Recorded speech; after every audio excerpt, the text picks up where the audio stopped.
Say what needs to be said. Well, we say what needs to be said so you can say what needs to be said. It's your host, your big dog, Asante, Mr. Pick Six Samuel. We in the building tonight, baby. Week 5 the wrap. Man, we had some good football, man. We had some good football. And it was some great games tonight. Great games. Well, one great game. Well, one great game. One good game. Saturday night, man. Sunday Night Live. We in the building, man. I couldn't, man. Last night, man. Couldn't get on last night. Let me tell y'all what happened to me yesterday. Yesterday, man, I was so tired. Man. I couldn't hang last night. Let me tell y'all what I did. I worked out early in the morning. Worked out bright and early, a.m. Then I had to cook for the kids because wifey was going out of town on a college visit with one of my daughters. Then of course, I had to clean up after that. All this now. I'm not in shape for this. I'm not used to doing this. I'm not in shape for this. Then I got in the pool, decided to get in the pool. And I was watching the game while I was in the pool. And then I tried to get on last night. Man, I was super tired. Your boy couldn't make it, chat. What's up, chat? Your boy was tired last night. I couldn't make it, man. Hey, this grind ain't easy. You feel me, baby? This grind ain't easy. But, man, let's get into it, man. Lions versus Seahawks. Man, Lions cornerback Carlton Davis, man, he was one-on-one all night with DK Metcalf. Man, he held it down. Carlton made Metcalf work for every catch tonight. Every yard he got, Davis was on that man, one-on-one. Besides that one fade route when he was inside, Metcalf was inside and slot, and Carlton Davis was on him. That's like the one and only good play that Metcalf got on Carlton Davis. He shook him real good off the line and beat him. You know, it happens sometime. It happened to the best of us at cornerback. But Carlton Davis, by far, man, that was the MVP game for him. He never played like that. I never seen him play like that coming from Tampa in the cover 2 defense. You understand what I'm saying? Now he in Detroit. They mixing it up, baby. One-on-one. You could finally show your abilities and what you can do. Metcalf ended with 6 catches for 83 yards on 10 targets. I don't know if that's quite right. Maybe all those targets didn't come at Metcalf. I mean, at Davis. I don't know if that's quite right. That ain't what I saw. Carlton Davis was on him. He had about 3, 4, 5 pass breakups. So that's, if he had 6, I guess you're right. 6 catches, 10 targets, 4 pass breakups, give or take here and there. You know what I mean? But let me tell you the problem with Metcalf. As a cornerback, I'm telling you the problem with Metcalf. Now, he's big, fast, and strong. Don't get that twisted. He's big, fast, and strong. But the problem with a lot of those big guys, they don't have that quickness to get off press coverage that easy. And Metcalf don't got that quickness to get off press coverage. So when cornerbacks is up in his face, especially if it's a bigger cornerback the size of him, man, they getting hands on him, making life hard for him. Metcalf needs to learn how to use his hands to get off the press better. Kind of like Michael Irvin did back in his days. Michael Irvin wasn't the fastest. He wasn't the quickest, but he was very smooth and skilled with his hands and stuff like that. You know what I mean? And I love what the Lions are doing with the running backs, Jamari Gibbs and David Montgomery, boy. Man, I love watching those 2 young men run the ball, man. They will kill you with power running, and then they could give it to Gibbs, and he could bounce out left, right, up the middle, and he has the speed and the agility, the shiftiness to not take those solid hits, kind of like Barry Sanders and LaShawn McCoy was back in those days. You understand what I'm saying? That young man is really gifted, really, really gifted. I like to see that 1-2 combo punch at running back.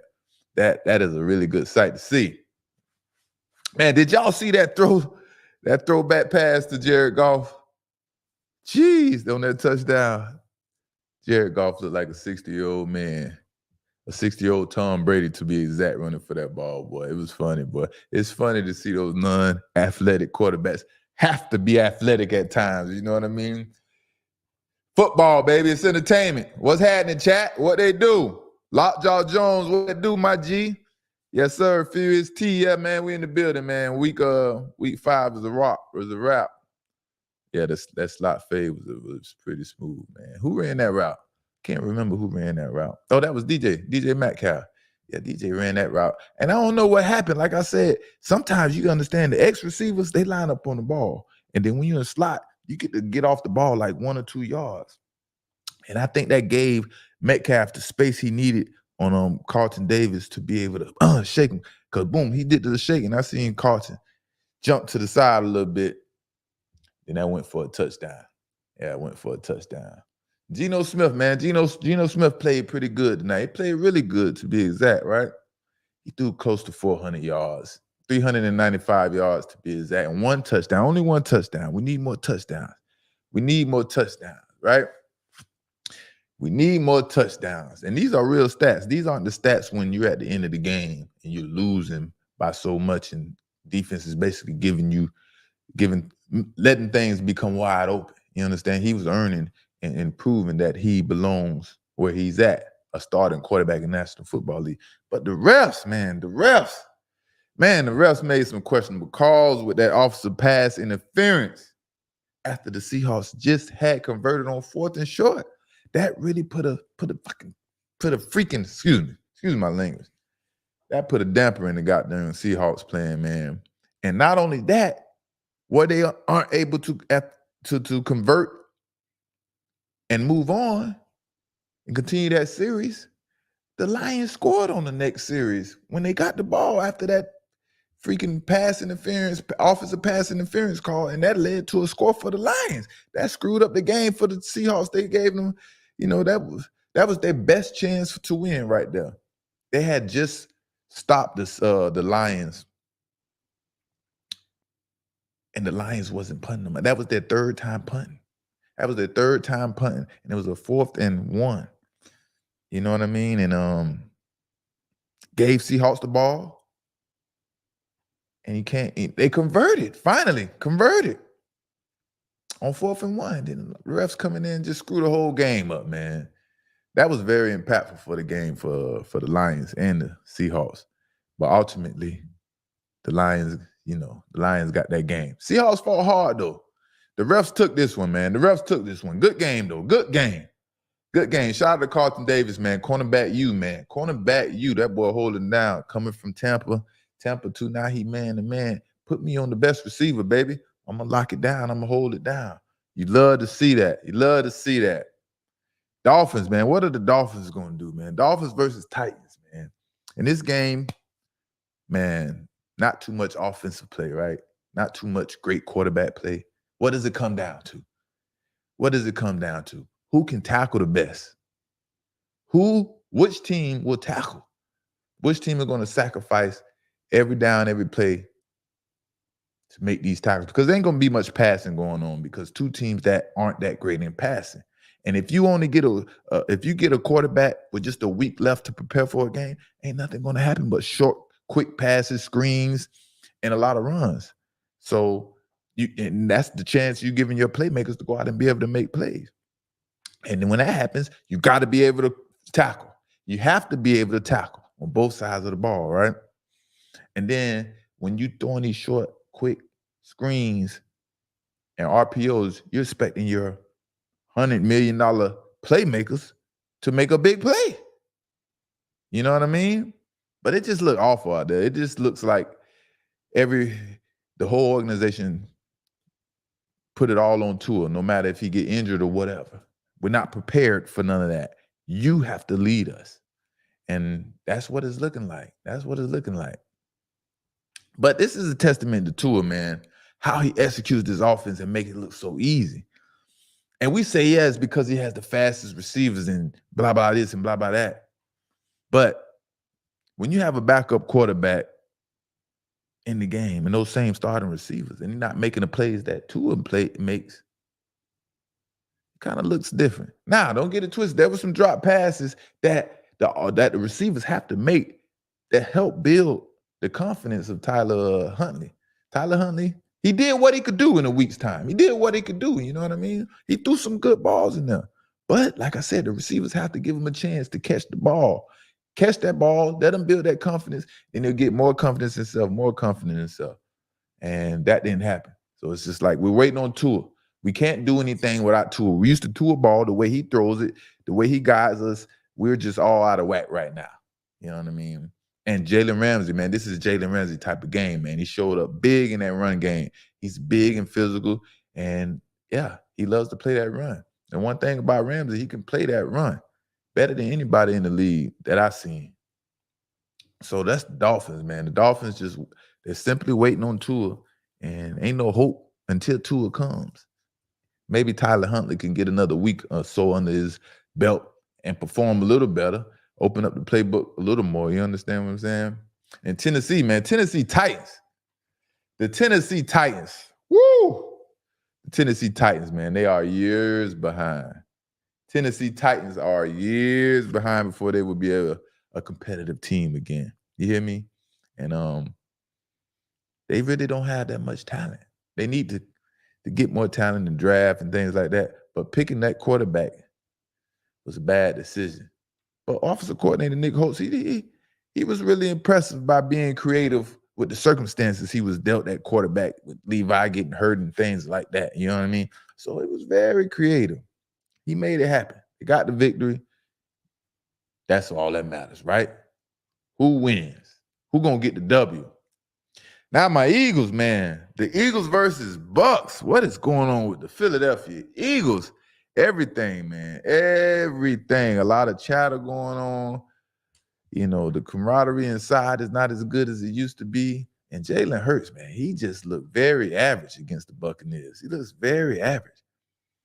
And I don't understand why Saquon only got the ball a few touches at the start of the game. Saquon should be a part of the first 15 play script. If y'all know, everybody has a 15 play script, and he needs to be 50% of those plays. But for Jalen Hurts, I don't really see the development from Hurts as a passer or runner. In that case, I don't see the progress and development that you need to see in your quarterback. And he's only in his 5th season, right? That's not good. That's not good. And we all know he's definitely missing A.J. Brown, but this is when Hurts supposed to step up. I don't have my best players, but I'm going to show everyone. I'm going to show everybody that I can still deliver without a A.J. Brown or a Devontae Smith. I can use my magic on anyone. And it's not looking like that. And there's so many things going on with the Philadelphia Eagles that it's very hard to fix in one sentence. It's starting from the top, you know, the head coach, the offensive coordinator, defensive coordinator, who they're hiring, who they're playing, so on and so forth. It's just a lot of uncertainty going on as a Philadelphia Eagle, man. And I don't know, man. The future don't look too good for the Philadelphia Eagles. And on the defense, man, defensive coordinator Vic Fangio, man, he has to be more creative. Vic Fangio has to be more creative. It's just plain and simple. I'm watching the defensive backs because I'm a defensive back. And in the coverage, it looks like this team has no identity. Basically on defense, this team looks like they have no identity, no understanding of what may be coming. And I don't understand what the concept is. Usually you're good at stopping the run or you're good at stopping the pass. Right now, not really good at either. So got a lot of things they need to fix up, man. You know what I mean? Now, on that touchdown on C.J. Gardner, which was a wide receiver on a safety, it's sort of a mismatch. And you have to understand, teams see these things on tape. So they saw this the previous week and said, we're going to line up in this and do this motion. Then they're going to bump down and we're going to have Mike Evans on C.J. Gardner. So that's exactly what they did in the red zone. It was a 3-by-1 bunch. Inside receivers motion over, motion outside. And the defensive backs bumped down, and that created C.J. Johnson on Mike Evans. This is when the defensive coordinator, Vic Fangio, has to come in and step in.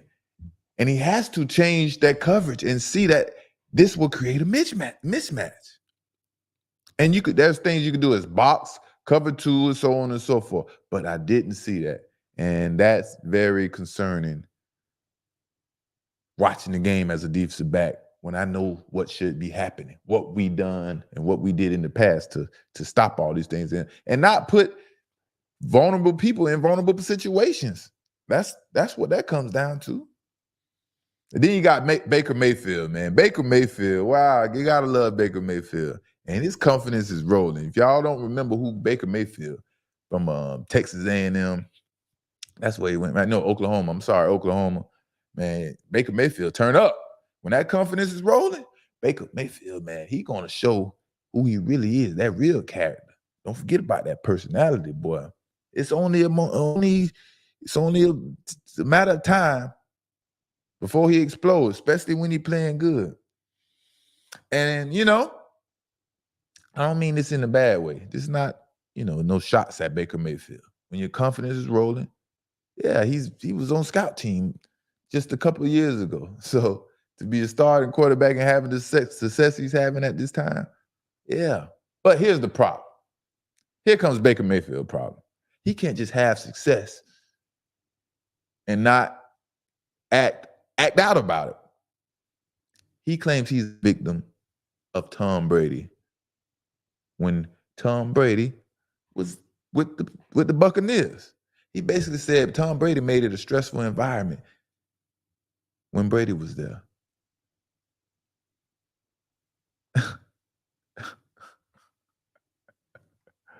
Man, it's stressful having a winning quarterback around you in your organization. Can you imagine that? Baker Mayfield said it was a stressful environment when Tom Brady was here. What do you think it takes to win? It takes stress, accountability, and holding everybody accountable. If you're holding everybody accountable, yeah, you're probably not used to that. So that's one thing about humans. We want to do what we want to do and not be held accountable. But when the truth comes around, we don't know how to handle it as humans. And guess what we do? We act out. Instead of stepping up to the plate and handling the truth like a man, we act out like we wasn't just with the greatest quarterback of all time and I learned this and that from him. I'm playing better because of Tom Brady and the things I learned from being around him. Because before that, the teams I was on, the freaking Browns and I think that was it. And the Panthers, I never seen anyone practice and coach the way Tom Brady do. Those are the things Baker Mayfield should be saying about Tom Brady. How dare he, who haven't accomplished much of nothing, decide to say Tom Brady made it a stressful environment when he did nothing but bring a winning attitude and great energy. As far as winning, I don't know how he act around there. You know what I mean? Tom Brady is the greatest quarterback of all time, man. Shut that foolishness up, man. You know what I mean? So, yeah, man, Tampa Bay Buccaneers, they're looking pretty good, though. They're looking pretty good. I like what I see. And I got to give a shout out to Mike Evans. Tampa Bay Buccaneers. Yes, sir. Mike Evans. Let me tell you how good Mike Evans is. Mike Evans is so good, it doesn't matter who is that quarterback. It doesn't matter who is that quarterback with Mike Evans. Because he's still going to be successful and have over 1,000 yards no matter who he has at quarterback. He's been there for 10 years and 10, 11 years, and he's one of the most productive receivers to ever play in the National Football League on a high level. The quarterbacks he had and played with, y'all probably wouldn't even remember. Josh McNown, Mike Glenn, Ryan Fitzpatrick. Y'all are probably familiar with him. He's on TV still. Jameis Winston, had him twice. Tom Brady, now Baker Mayfield. Each one of these quarterbacks, he was able to gain over 1,000 yards. Man, that is impressive. That is very impressive. You have to get along with each quarterback. You have to make them believe in you. You have to show them that you're hungry, you want the ball. And Mike Evans, man, he steps up to the plate, man. That is a go-to player right there, man. Mike Evans, salute to Mike Evans, man, in the Tampa Bay Buccaneers. He making it happen, man, making it happen. Yeah. The Jets versus Broncos. Woo, this was horrible. Aaron Rodgers is Aaron Rodgers is a Baker Mayfield times 5. Let's just say that. Aaron Rodgers is a Baker Mayfield times 5. And the Broncos dominated this game, but I can't put it all on, give Denver defense all the credit. This Bo Nix quarterback is a bad decision. Now, the conditions were wet. They were very, very wet. But if you draft a quarterback, no matter what the conditions are, and you in freaking Denver, Colorado, he can barely throw the ball because of bad conditions, that is a horrible pick. How do you draft a quarterback in the National Football League who is unable to perform because the conditions aren't perfect? The ball is wet. Baller was wet. He had to resort to push passing the ball instead of letting it fly. So that made life easy for the defense for the Denver Broncos. And Patrick Surtain, Patrick Surtain, man, he's a monster at that cornerback. But Aaron Rodgers could barely complete anything, especially when he was looking for Garrett Wilson. Patrick Surtain's up in his face, letting him have it. And that size and speed and patience at the line is what Pat Surtain is great at the most.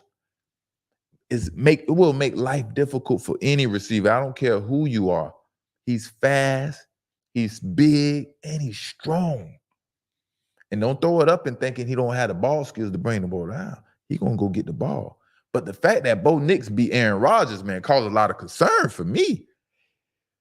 Bo Nix beat Aaron Rodgers. Bo Nix couldn't be successful at Auburn. He luckily, or let me say luck, we can't say luck. He blissfully went to Oregon and was under Chip Kelly and ran up on a good offense that can make him progress, make him look pretty good. And then he's drafted in the first round to Sean Payton and the Denver Broncos, and he can't perform in terrible conditions. That is terrible, man. They only scored 9 points. Only 9. Only 9. No, they scored 10. And the Jets only scored 9 points. You got Aaron Rodgers at your quarterback, and you can only deliver 9 points. That sounds like either A, Aaron Rodgers is getting washed up, and I didn't see Aaron Rodgers looking washed up. Aaron Rodgers made some good passes. He made some good throws. He had some bad throws. He looks a little limp. It's a little like he's, the ankle is getting to him a little bit. But 9 points with Aaron Rodgers, that is horrible. And maybe everybody, including Sean Payton, was right about Nathaniel Hackett, the Jets offensive coordinator, because that was horrible. That was a horrible game. That was a horrible game for him to go out there and call and say you the offensive coordinator. Now, this is what Sean Payton said about Hackett. What Sean Payton said. He said before he got there, before Sean Payton became the head coach at the Denver Broncos, right when his first season when Russell Wilson was still there, he was looking at the film and I guess evaluating the team and things like that. And he was like, how horrible, this is his quote, how horrible of a job did Hackett done with the Broncos? And he was like, man, watching this was miserable. Watching this team last season was miserable. And now look, you're in the same shoes, baby. Time to tighten up. Time for the Broncos to tighten up, man. You know what I mean? Yo, what to do? I see y'all in the chat, man. We covering this week 5, man. Week 5, we got Aaron Rodgers with the drummer. Ain't Aaron Rodgers a goddamn prima donna? I bet he regretting that decision to go sign and play with the New York Jets and coach Robert Saleh after all this craziness going on. They are arguing about the cadence right now. Do y'all see that? Head coach Robert Saleh and Aaron Rodgers are going back and forth in the media about the cadence. Down said Hut 1, Hut 2.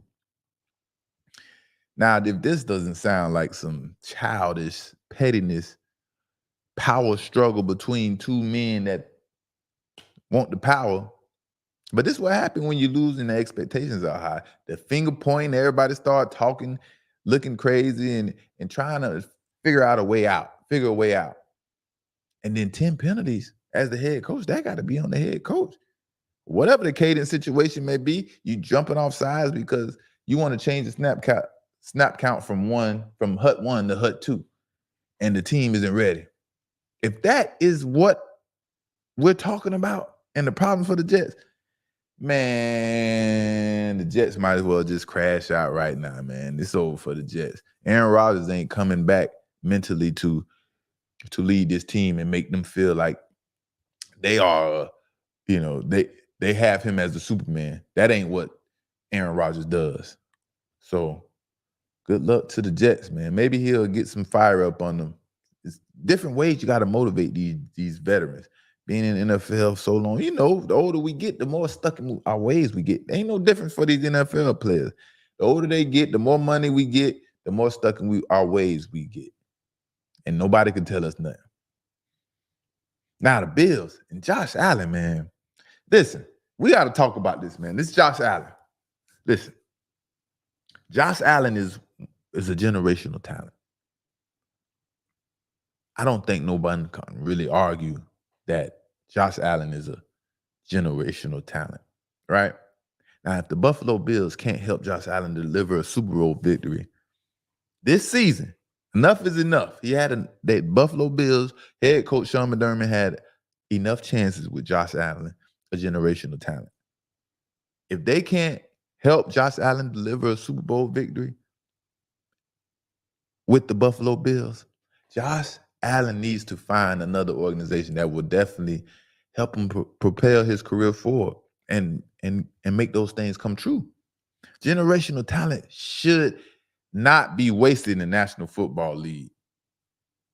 Just what freaking Josh Allen is. This is what they say about Dan Marino back in the days. He was so great, this and that. He never won a Super Bowl because he stayed at one team his whole career. And he was a generational talent back then. But now he's Super Bowlers. Listen, since drafting Allen, right? Since drafting Allen in 2019, the Buffalo Bills record is 61. They have 61 wins and 25 losses with multiple playoff appearances. They've been to the playoffs multiple times. But the magnitude in which the Bills and Josh Allen just lost to the Ravens, that should never happen. That should never happen to a guy like Josh Allen. A quarterback with that size, speed, and arm strength, they should never lose to the magnitude that they lost to the Baltimore Ravens. That should never go down. And all that's to me, it results back to coaching. You know what I mean? It has to result back to coaching and the environment, what we believe in and what we're teaching. Right? Now, if you think about what teams Josh Allen can make a Super Bowl winning team, I think of one team. One team comes to mind, and they're not doing so hot. They're not doing their best this season, which will make everything perfect. They didn't draft a quarterback recently with a first-round pick. They have a quarterback, but to each his own. It's your opinion on him. And I think the San Francisco 49ers should go after Josh Allen if the Buffalo Bills does not win a Super Bowl this season or go to the Super Bowl this season. And the 49ers, man, they have exactly what it takes to draft, to trade for Allen. They have the talent for him to win the Super Bowl. They have the defense, the structure, the mindset from the coaches and so on and so forth. And I think the 49ers can take that chance. Brock doesn't look like he's the player that they need for them to be to win the Super Bowl. He needs great defensive play. Josh Allen can go out there and be Superman. We all know that. If the defense is not playing that well, not 35 just blank, you know what I mean? 35-10, bad.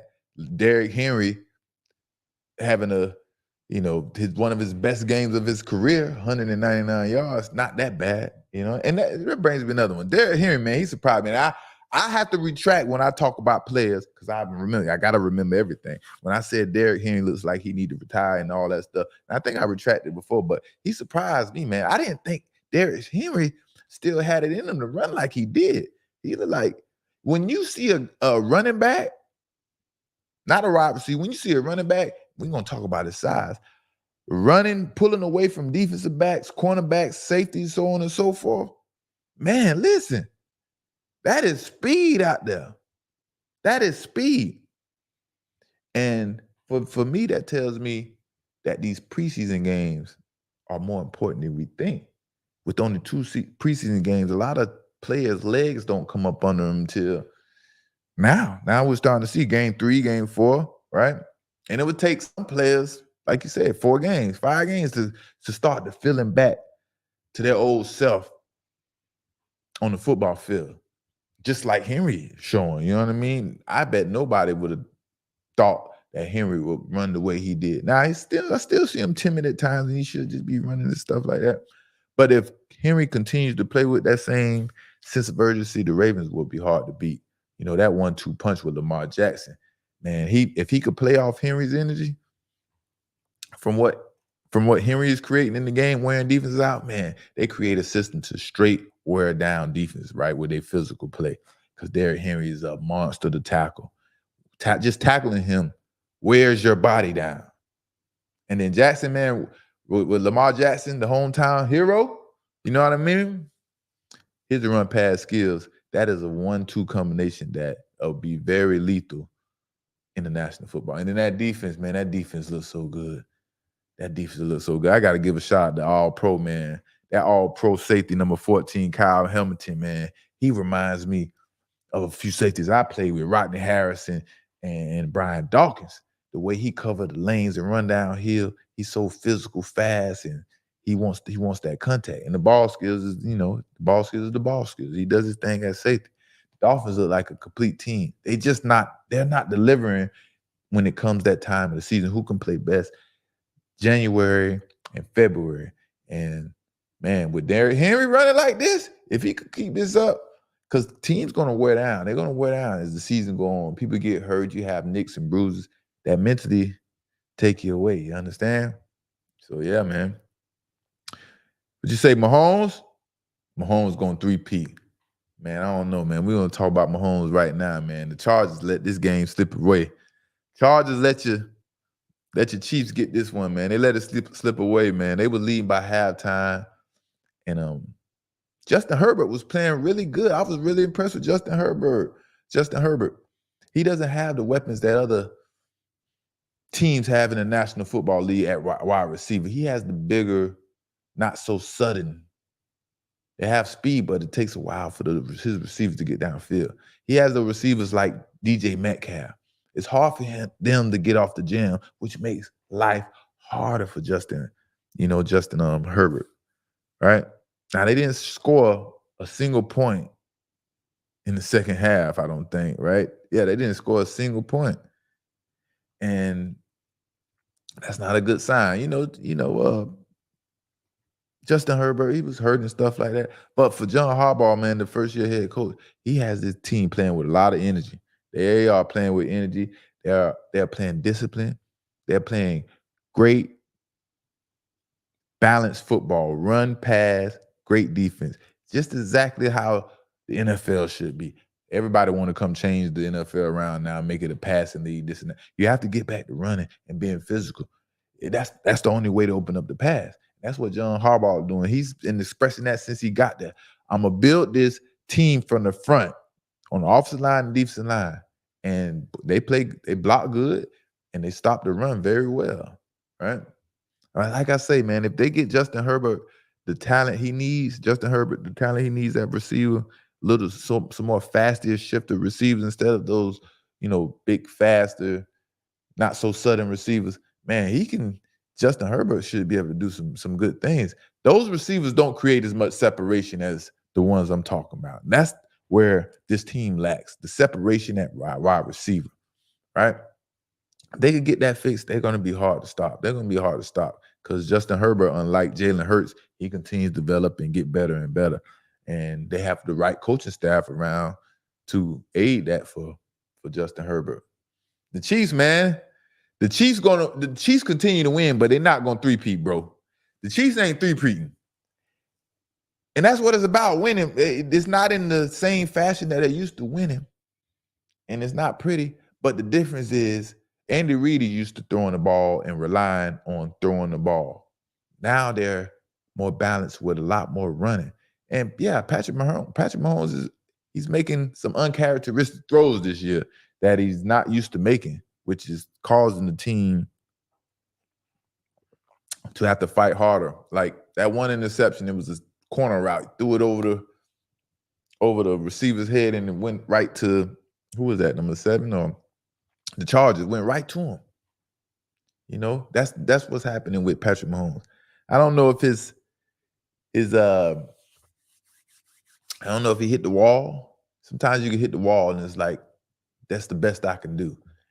No better than that. You're not going to see the magic anymore. And then it's just like life in football. You got to figure out how to keep reinventing yourself, recreating yourself.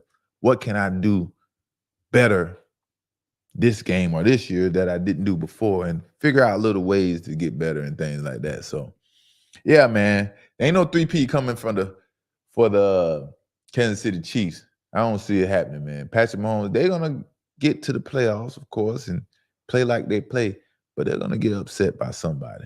We're going to see who it is. It's to be determined. To be determined. The Packers versus Vikings. Man, Jordan Love, he made a good effort, man, to make a good comeback. And I like Jordan Love. My expectations for Jordan Love was much higher than what we see so far. But at halftime, it was 28-7. And the Packers started the game off sloppy. A couple of interceptions and turnovers. That makes it hard for anyone to come back, right? But Jordan Love, he went out there. He went out there and fought hard and tried to come back. And that's the bright spot of this for the Packers. He went out there and fought hard. He wasn't scared to go and make another mistake trying to lead his team back to victory. And ultimately, the game ended on a mistake he made, another mistake trying to be aggressive and win the game. That's typical. That's what should happen. But when you learn and grow from these errors in your life and wins and losses, that only make you bigger, better, and stronger. And that's what I expect from Jordan Love. Jordan Love showed resilience by being down 28-7 and coming back and giving his team the opportunity to win this game. Now, they didn't win. He threw another interception, but that's a part of the process. Now he's going to continue to grow and grow and grow. Second year, right? Second year for Jordan Love. Now, for the Vikings, man, Sam Darnold, timing can be everything. Man, timing can be everything. This man was just cut by the San Francisco 49ers and whoever else. And that is exactly what's happening for Sam Darnold, man. The timing just so happens to be perfect, right? And he had to deal with some unfortunate circumstances by being cut. Now he's playing at an MVP caliber type quarterback per play, right? And he could have presumably not been a starting quarterback in the NFL this year. And now he's potentially the MVP of the National Football League. Ain't that a mother sucker? That's crazy. That's wild if you think about it. No one scouted Sam Darnold and thought that he can start for their team in the National Football League. And now he potentially can win the MVP. I don't know, man. It's kind of weird. It's kind of weird, right? And Minnesota defense, man, they gave up a ton of yards. But when you up by a lot of points, it's hard for the defensive coordinator and the defense period, especially for me as a cornerback, to stay aggressive. So you're going to give up more passing plays and more opportunities for that offense to be successful. If you're up 28-7 and I'm at defensive back, I'm not really going to be aggressive on these routes because it's not much you can do to win. Now, if you go deep, I'll take it. But everything in front of me. I'm just going to keep everything in front of me and make the tackles. And that's what happened for the Minnesota Vikings. And then that stuff catch up with you and you got to fight your way out of it. Minnesota fought their way out of it, man. Shout out to Minnesota Vikings, man, the unexpected team that's killing it this year. They had an injury at the quarterback with the rookie, J.J. McCaffrey, who went down. Sam Donald stepped right in and is looking amazing, man. If the Minnesota Vikings make it to the Super Bowl, it's going to be a hard pill to swallow for a lot of NFL scouts. Now, the Browns versus Raiders. We've seen some glimpse of Deshaun Watson, man. The old Deshaun Watson is starting to coming back to life, using his legs and his arms the way he used to. And he looks a little bit faster today or yesterday than he did in previous game. He's looking like he's getting his legs up on him, like I talked about the preseason and so on and so forth. And he's making plays. But he has a problem at receiver. He has a problem with his main go-to receiver dropping key passes in key moments. Something that's hard to depend on. How do you depend on a receiver and it's a key moment in the game and I throw you the ball and 9 times out of 10, not 9 times out of 10, we don't know when. We know you're going to drop a ball. When will it come? We don't know. That's hard to have to depend on. And that changes the momentum in games for offense. But not only are you dropping balls, this drop pass led to an interception. Right when Deshaun Watson is trying to build his confidence back, get back to who he used to being, making it hard for him. They're making it hard for him. And Amari Cooper is a very good, solid receiver, great route runner, but he leads and drops, I think. And that's kind of a problem. Jerry Jeudy needs to be looked at more in that offense, man, because he's dependable. I'm just saying. And maybe things have changed. But I'm happy for Deshaun Watson because that's scary to me. You could be so good, and then all of a sudden you just fall off the map, and it's like the people that have to learn how to walk again. How are you so good, and all of a sudden you can't figure out how to be good anymore? Woo, that's a tough one. That's a tough one to swallow right there too, man. And the Raiders, man, the Raiders showed a good sign of bouncing back after embarrassing loss to the Panthers. You know, it was embarrassing to lose to the Panthers that way they was looking and all the controversy going over there.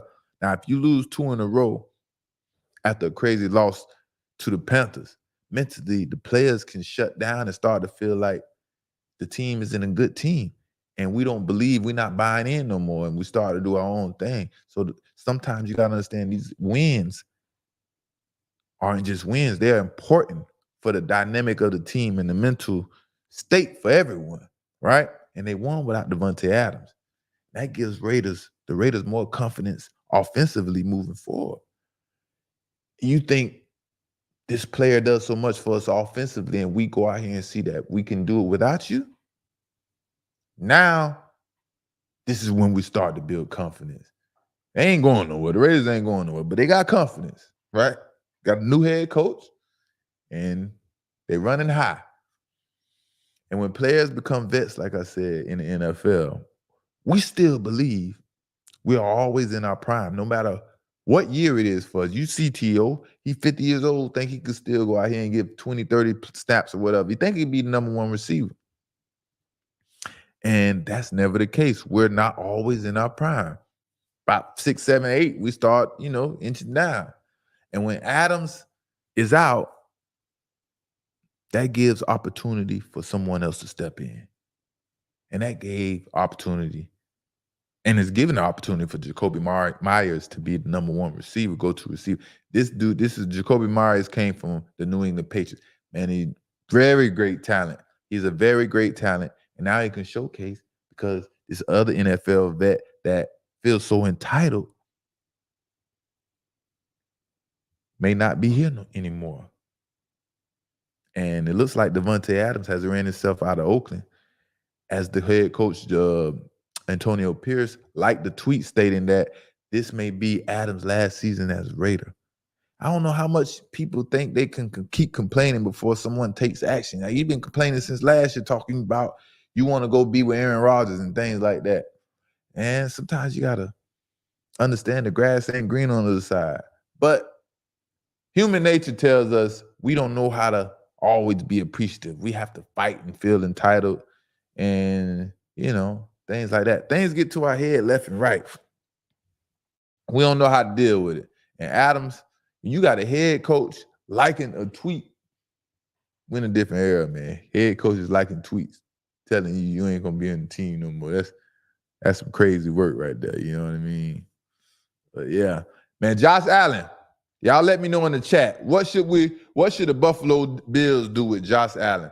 He's a generational talent, and we can see Josh Allen be our Dan Marino of our era. We don't want to see that. We don't want to see him have all the accolades, all the passing yards, rushing yards, completions, and things like that without a Super Bowl. Where can Josh Allen end up? And I said the San Francisco 49ers. Y'all let me know what y'all think, because the Buffalo Bills, if they can't deliver that Super Bowl for Josh Allen, they need to let him go prosper somewhere else. Say what needs to be said, Mr. Pick Six. When, you know what I mean? Read this last one. Yeah, who's training shit? Ton of picks. But Lockjaw Jones, I looked it up. Josh Allen, yes, you would have to give up a lot to trade for Josh Allen. San Francisco has their 2025 draft picks. They have their 2026 draft picks. They have Deebo Samuels. They have Brock Purdy. So I'm sure they could make a deal if they really wanted to go after Josh Allen, man. They could make something happen. You give up 2025 first round, 2026 first round. Then they got third, fourth, and fifth round picks and so on, and so forth, like that. You know what I mean? So they can make it happen if they really wanted to. Whether they believe or not, that's a different story.